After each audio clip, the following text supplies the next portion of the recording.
J'ai payé 150$ pour tout ça. Est-ce que ça en vaut la peine? C'est Steve qui m'a contacté lors de la semaine de mon anniversaire et j'ouvre ça aujourd'hui. Dans notre deal, il y avait cette boîte que je connaissais le contenu et il y avait celle-ci qui était une surprise. On y va d'abord avec le monde connu dans cette magnifique boîte qui contient une Sega Master System. Ces boîtes-là étaient pas mal populaires quand on était petit. J'en ai souvent vu pour les ColecoVision. Et comme la plupart que j'ai vu aujourd'hui, les coins ont cassé. C'était du plastique, c'était gros, c'était fragile. Mais l'important, c'est l'intérieur. Donc, une belle Master System. Regardez si c'est bien fait.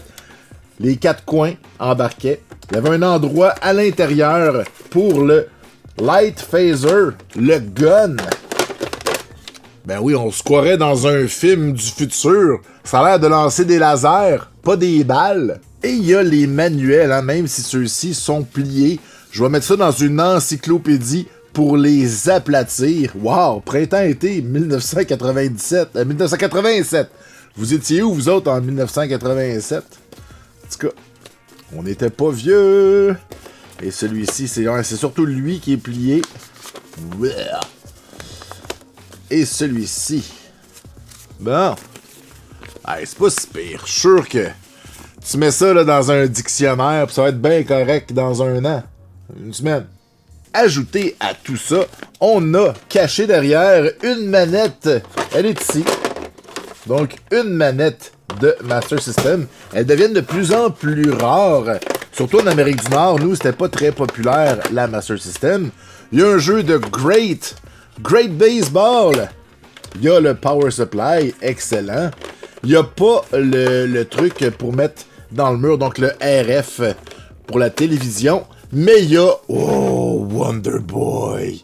Wonder Boy, c'est quand même un gros jeu, un jeu de plateforme, une des grosses franchises de Sega. On peut dire, tu sais, c'est pas le Mario de Sega, mettons, c'est le Mega Man. Je sais pas si ma comparaison est exacte. Je parle évidemment en termes de popularité, pas en termes de gameplay. Et il est complet. Oh ben ça c'est beau. Pis c'est Super Monster Land, Super Wonder Boy. C'est magnifique. J'avais jamais vu la cassette avec toutes les écritures. Ben, je pense que je l'ai dans ma collection. Tiens, j'ai mon exemplaire ici.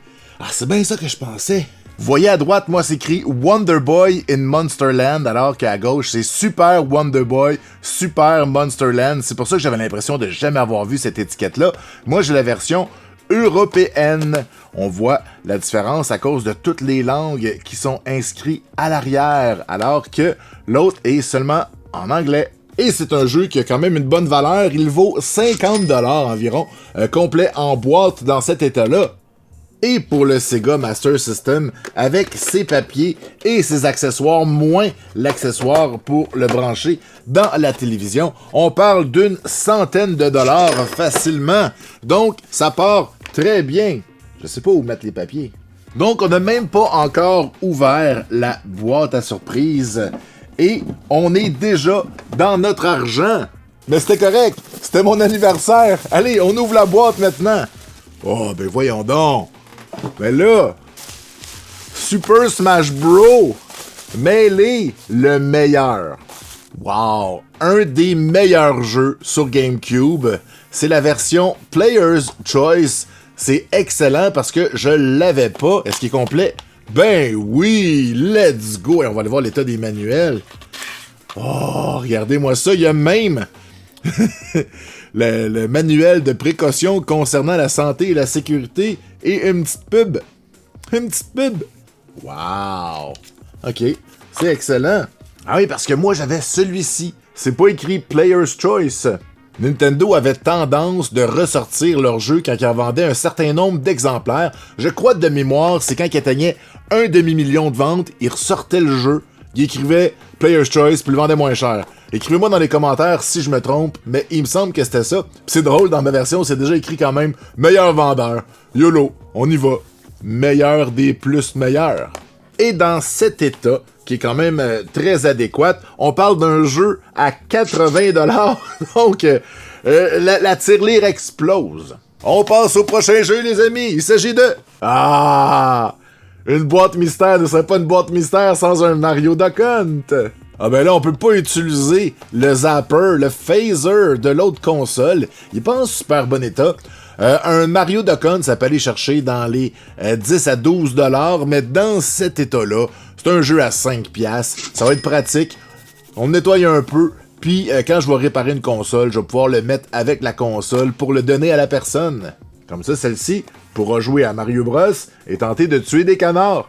N'oubliez pas qu'avec la manette 2, vous pouvez contrôler le canard à Duck Hunt. C'est important. Ça va être à l'examen. On avance!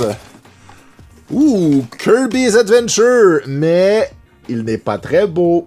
Moi, j'ai pas peur de ça, les jeux laids, parce que des fois, on trouve des jeux défectueux et on peut remplacer le board à l'intérieur pour rendre quelqu'un heureux. Et parfois, les gens veulent juste jouer à leur jeu d'enfance et l'étiquette est pas importante pour eux.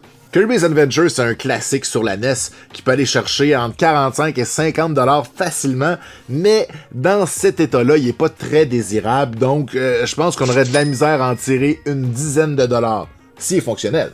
En plus, c'est un jeu avec une pile, hein, on le voit avec l'étiquette or à l'arrière, donc il est possible que la pile soit morte, qu'elle doit être changée, donc ça rajoute au coût pour rendre ce jeu-là jouable, ou du moins pour qu'on puisse sauvegarder la partie. Et il y a comme de la peinture ici. C'est quoi ça? Mais écoute donc, je sais pas c'est quoi. Mais on avance. Tu sais, entre vous et moi, peu importe ce qui va sortir de cette boîte-là, ça change absolument rien parce qu'on est déjà dans le plus. Et là, ouh, The Lawnmower Man sur la Super NES. Là, on parle d'un jeu à 15 $. C'est parfait. Voyons, c'est quoi la petite affaire qui tâche? C'est comme s'il y avait de la peinture. J'espère qu'il n'y en a pas sur toutes les cassettes. Donc, un jeu que je ne connais pas. J'ai jamais entendu parler de ce jeu-là. Mais voici du gameplay pour votre bon plaisir. Peut-être qu'il y en a parmi vous qui s'en rappellent. Moi, j'ai pas ce jeu-là dans ma collection. Donc, on pourra en faire un épisode plus approfondi dans le futur. Puis, puisque c'est pas un jeu désirable, encore une fois, un jeu à 15 $, ça me dérange pas d'avoir un état comme celui-ci. Tu sais, un Megaman, je serais fâché. Mais des jeux comme ça qui m'intéressent moins, ça va. Une petite coche ici, il est bien correct. Allez, on avance! Prochain jeu! Ou un autre jeu de NES! Wizardry! On parlait de jeu avec une étiquette en or pour sauvegarder. Tu sais, à Kirby, là, c'est pas un si gros jeu. Mais celui-ci, si tu perds ta partie, t'es pas mal moins épanoui. Donc, un autre jeu, les jeux de NES sont pas en super bon état jusqu'à maintenant. Celui-ci est acceptable. Ici, je pourrais sûrement enlever ce gommant-là. J'utiliserais le truc de notre ami Papa Cassette qui met du gaz à briquet directement dessus. J'en ai pas. Donc, je vais m'en procurer. Je le regarde faire des miracles sur sa chaîne, puis j'aimerais vraiment ça, être capable. Donc, je vais m'en procurer bientôt, puis on fera des tests ensemble. Parce que des fois, avec l'isopropanol, on fait partir l'encre de l'étiquette. Puis ça, j'aime pas ça. Surtout les étiquettes noires, on finit par faire partir les pixels, puis ça fait comme une tache blanche. C'est un jeu qui peut se vendre jusqu'à 55 $. Dans cet état, on va dire une quarantaine de dollars. En plus, c'est un jeu qui est quand même assez difficile à trouver. Si vous faites le full set de NES, c'est probablement pas un des premiers que vous avez trouvé.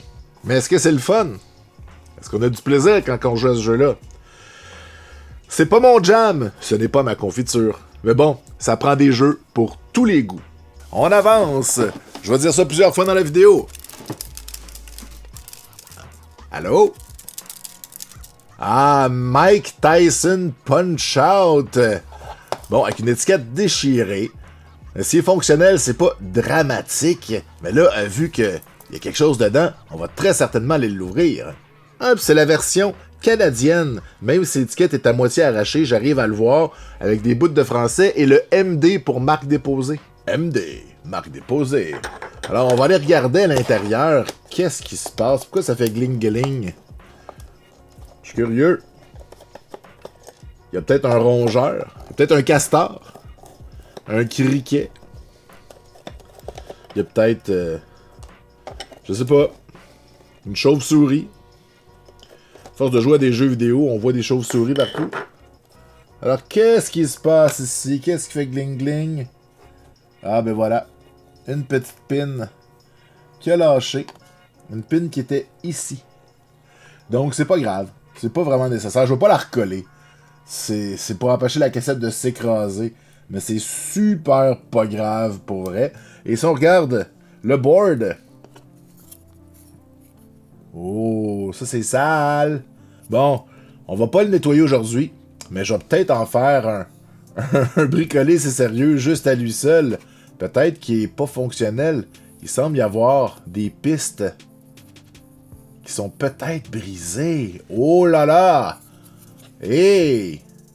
Ben là, on peut pas laisser un jeu qui fonctionne pas comme ça. Mais on y reviendra. Là, on est en train de regarder des jeux de collection. On n'est pas là pour nettoyer et travailler. c'est ma fête. Mais non, c'est plus ma fête. Là, à un moment donné, faut que j'en revienne. Mike Tyson Punch-Out, c'est un jeu qui peut aller chercher jusqu'à 55$ dans cet état-là. On va dire 20$. Même à 20$, j'aurais de la misère à m'en départir. Mais bon, faut mettre des valeurs pour avancer. Allez, on avance. Il y a beaucoup de jeux de NES. Oh! Un jeu de tennis, la version canadienne. Ah, mais ça rappelle des souvenirs.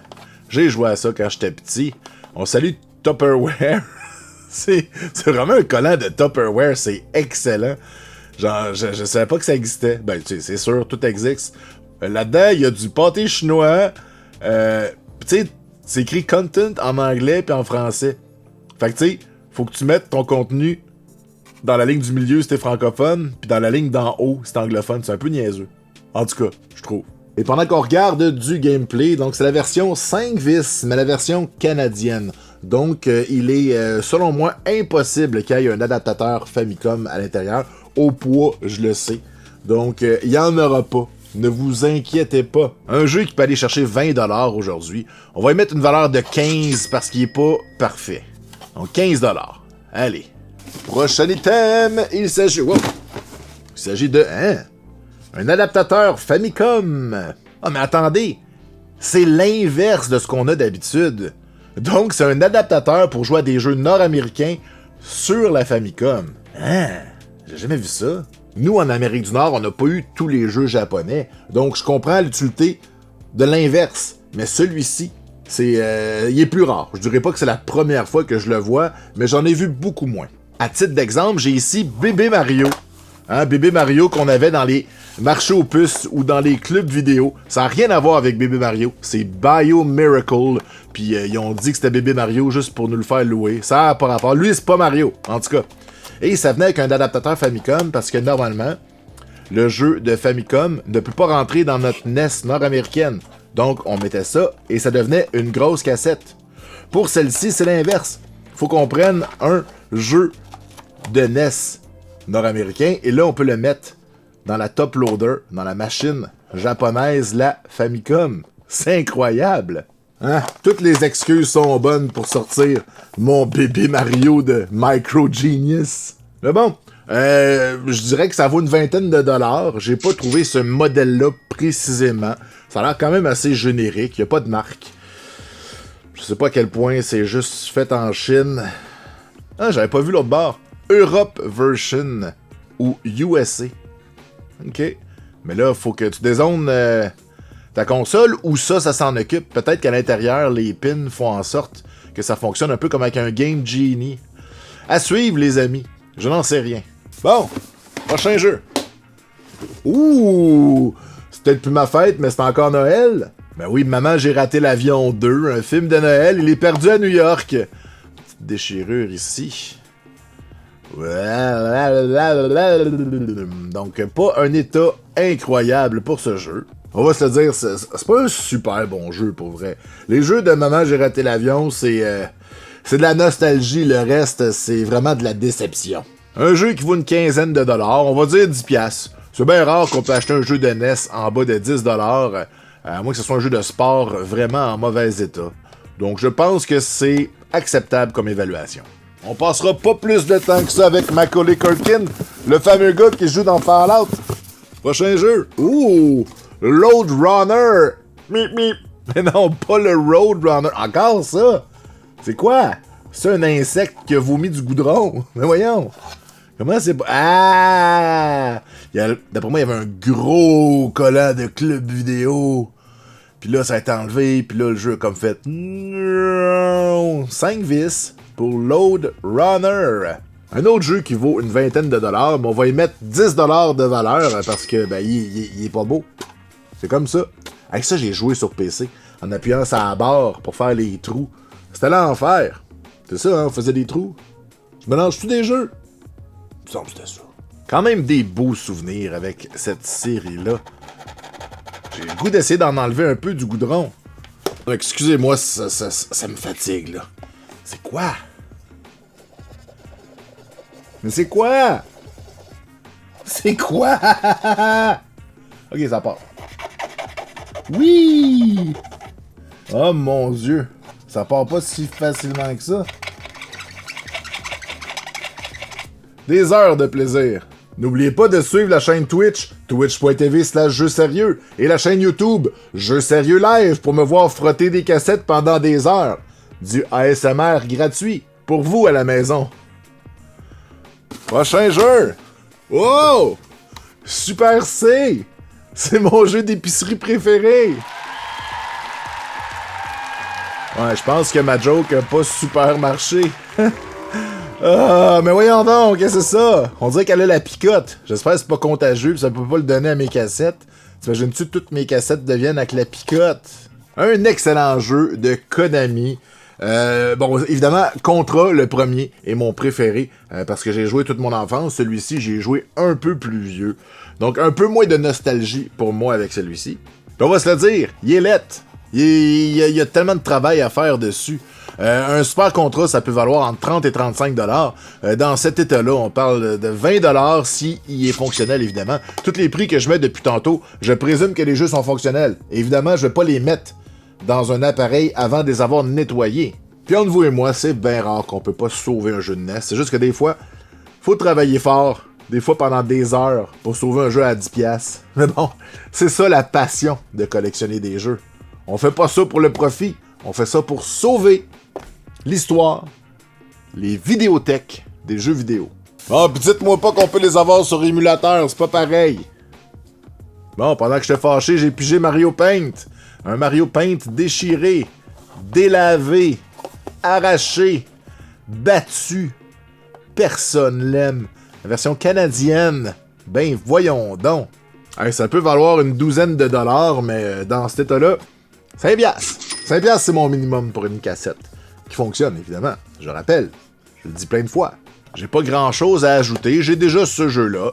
Si jamais j'ai une souris en double que je vends à quelqu'un, ben je pourrais y donner. Comme ça, il pourra tester sa souris. Et même si c'est un jeu pour faire des dessins, on s'en sert beaucoup plus pour faire de la musique, n'est-ce pas? Je vous connais. Bon. Ouh, The Adventure of Lolo. Ben voyons donc. Ben oui, un des jeux de mon enfance, un des seuls jeux que j'avais dans ma collection quand j'étais petit. J'avais Mario Duck Hunt, j'avais NES Open, le jeu de golf avec Mario, et j'avais celui-ci. Tous les autres jeux de ma jeunesse sur la NES, je les ai loués ou empruntés. C'était comme ça. Même s'il n'est pas parfait, c'est un des plus beaux de la boîte. Petite coche en haut, un peu sale en arrière, donc pas parfait, mais dans un état acceptable. Un Lolo, ça peut aller chercher 25 $. On va dire une vingtaine de dollars pour ce classique des années 80. Ah, c'était le fun de faire les puzzles, puis de pas se faire tuer. Il fallait tout activer, puis là, à la fin, il y avait des ennemis qui s'activaient, puis là, il fallait sauver vers la porte. Oh, notre plaisir touche à sa fin. C'est le dernier jeu, et on termine en beauté avec un Zelda. Ah, cette cassette dorée nous rappelle tellement de beaux souvenirs. Ah, et c'est la version avec le R ici. Il peut avoir des fois un TM, donc une des variantes. J'ai bien sûr toutes les variantes modernes qui ont le saut ovale. Il me manque quelques versions avec le saut rond gris, sachez-le. Il est quand même adéquat. À la caméra, ça paraît pire que c'est. Ma caméra, on dirait qu'elle est amoureuse de toutes les graphiques. Puis s'il y a des graphiques sur un jeu, elle veut vraiment qu'on les voit. Mais tu sais, normalement, dehors, si on le verrait plus comme ça. c'est moins pire. Un Zelda, même si c'est, je crois, le 3e jeu de la NES le plus vendu, ça reste quand même un jeu que les gens veulent avoir dans leur collection. Donc, ça peut aller chercher jusqu'à 50 $. Dans cet état-là, je dirais une trentaine de dollars. Peut-être que j'étais un peu trop généreux, mais en même temps, c'est Zelda. Oh non! La vis est brisée ici. Bah! Ben, coudonc. N'oubliez pas que si vous vous appelez Zelda, dans Zelda, même si Zelda c'est la princesse, vous allez commencer à la deuxième quête. C'est important. Ça aussi, ça va être à l'examen. On arrive donc à un total de 300$ pour cette boîte, plus le 150$ de la Sega Master System, un total de 450$ d'évaluation. Évidemment, on fait des évaluations pour le plaisir, je ne suis pas un magasin, et je connais peu de collectionneurs qui auraient acheté certains de ces jeux-là selon leur état. Le clou du spectacle est sans aucun doute Super Smash Bros. Juste ce jeu-là, plus la console, font de moi un collectionneur ravi. Mention spéciale pour l'adaptateur, parce que les adaptateurs rares, c'est toujours cool, puis ça fait parler. Alors merci encore 1000 fois Steve, t'as été super généreux, j'apprécie vraiment cette boîte-là. J'ai eu beaucoup de plaisir à l'ouvrir et je vais avoir beaucoup de plaisir à nettoyer toutes ces cassettes. Et vous, qu'en avez-vous pensé? Est-ce que j'en ai eu pour mon argent? C'était quoi votre item préféré? Écrivez-moi ça dans les commentaires et on se revoit bientôt pour une autre vidéo de boîte, la prochaine fois qui sera peut-être de la honte!